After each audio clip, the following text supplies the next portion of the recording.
जेहलम में सीसीटी और आज़ाद कश्मीर पुलिस से मुबैना मुकाबले में बैंक मुलाजिम को डकैती के दौरान कत्ल करने वाले 2 खतरनाक डाकू मारे गए।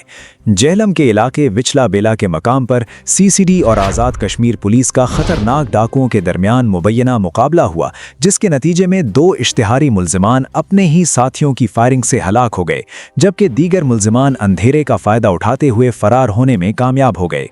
ज़राए के मुताबिक रवां साल 7 जनवरी को मीरपुर आज़ाद कश्मीर के इलाके चेचियां से जेहलम आने वाले नौजवान बैंक मुलाजिम नोमान को दौरान डकैती मुज़ाहमत पर फायरिंग करके कत्ल कर दिया गया था, जिसका मुकदमा थाना सदर जेहलम में दर्ज किया गया। जेहलम पुलिस ने जदीद साइंटिफिक तरीका तफ्तीश से मुल्जिमान को ट्रेस करके आज़ाद कश्मीर पुलिस को इत्तला दी, जिस पर वहां से मुल्जिमान को गिरफ्तार कर लिया गया था।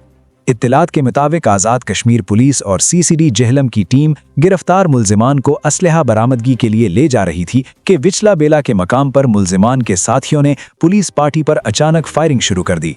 फायरिंग के तबादले के दौरान जेरे हिरासत मुल्जिमान अदील और इम्तियाज अपने ही साथियों की गोलियों से मौके पर हलाक हो गए। लाशों को ज़ाब्ते की कार्रवाई के लिए अस्पताल मुंतकिल कर दिया गया है। पुलिस के मुताबिक फरार होने वाले मुल्जिमान की गिरफ्तारी के लिए इलाके में सर्च ऑपरेशन जारी है और जल्द गिरफ्तारी की तवक्को जाहिर की जा रही है। हुक्काम का कहना है कि संगीन जराइम में मुलव्विस अनासिर के खिलाफ कार्रवाइयां बिला तातुल जारी रहेंगी।